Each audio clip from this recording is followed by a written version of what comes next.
Hello friends, welcome to Learn Positive with Pradeep Kumar. If you're watching my channel, like, share, comment, subscribe, click the bell icon. Today's subject is Strength of Material, Unit 2, Simple Stress and Strain, Part 5. If you want to see the videos, previous videos, please click the I button on the top of the video. It will show the playlist both in Tamil and English of this subject and other subjects also. Don't forget to watch all the videos and subscribe to my channel. Today's topic is behavior of a material while using tensile load rupturing with stress strain diagram. So we are going to use the standard specimen made of ductile material or brittle material is tested in a universal testing machine, that is a UTM machine, to obtain information regarding the behavior of a material under gradually increasing stress and strain conditions. In below diagram, we are going to fix a rod within a two jaws in the UTM machine. The green color UTM machine is said to be the analog UTM machine, and the blue color one is digital measuring UTM machine. We can calculate accurately the breaking all the stresses happen in the rod is measured with the computer, so we can calculate accurate value in the digital version, and in the manual version we can see the reading in the needle points analog meter. And now a standard specimen is subjected to a gradually increasing axial load and value of the load corresponding to deform at regular intervals of noted. A plot of stress with strain is drawn in a graph sheet, and a typical stress strain diagram for a mild steel is tension is shown in this figure. The following salient points can be observed from the stress strain diagram. These are the diagram. This is the plotting diagram. So in x-axis we are going to take strain, and in y-axis we are going to take stress. These are the measurements we are plotted here. The point A, B, C, D and E, F. These 6 points are said to be the behavior of the material happened while we are giving tensile load to a mild steel rod with a load by using UTM machine. So the point A is said to be the proportional limit, and the point B is said to be the elastic limit, and the point B to D is said to be the yield point, and the point E is ultimate load, and the point F is breaking point. Now see one by one. Proportional limit. It is the maximum stress level up to which stress is directly proportional to the strain, that is the material obeys the Hooke's law. In this stress strain diagram, the point A is called the proportional limit or limit of proportionality. In this point, the material will withstand the stress and strain, and it will and in that there is no change in the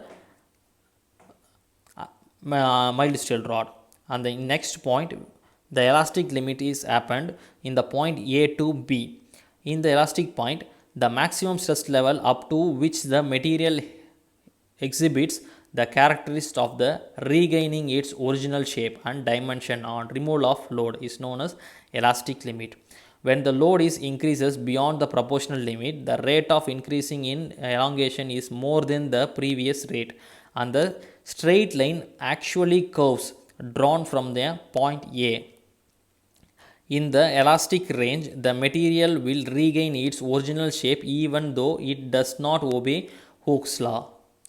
The point B is the diagram represented the elastic limit. It is shown in this diagram.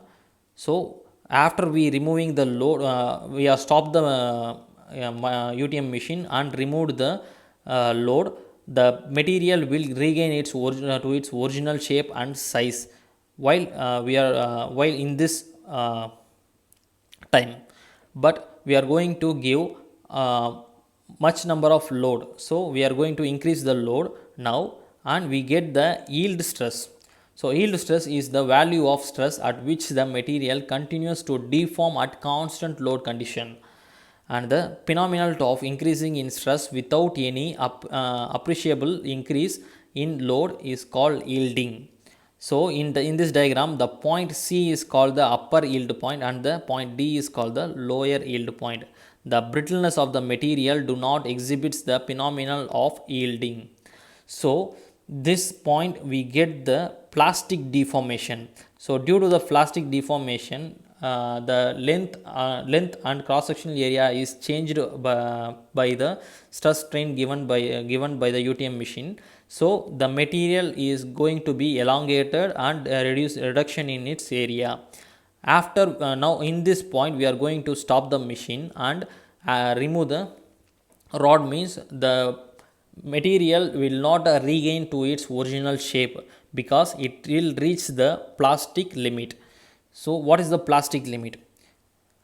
The plastic range. After the elastic limit, the specimen undergoes the deformation which cannot be regained with removal of load. This deformation is known as plastic deformation. In this region, deformation is not directly proportional to strain. The next one is ultimate stress. The point D to E, we get the ultimate stress. Ultimate load is given to the mild steel rod by the UTM machine. It is the maximum stress induced in the specimen and it occurs in the plastic region. In the diagram, the point E is called the ultimate point. Beyond this point, the load decreases while elongation increases at a rapid rate. While increasing the ultimate load, we will get the neck point, that is the phenomenon of necking. So the neck after giving the ultimate load, the material is going to be weakened in some area. In that weakened part, we are going to see the neck portion, that is contracting of the cross sectional area, that is called as the neck. So the weaker section in the specimen undergoes a reduction in area which continues from ultimate point to breaking point. So this reduction in cross section area is known as necking. The phenomenon of necking does not occur in brittle materials. It will break out. So in the brittle we are not using the brittle material now. So we are using mild steel rod. So it will occurs the neck forming. So the next one is breaking stress. As the breaking stress is the point E to F, as the reduction in area, cross sectional area continues, the load bearing capacity of the specimen reduce gradually. At a certain stage, cross sectional area of the specimen is so small that it cannot sustain the load and hence it breaks.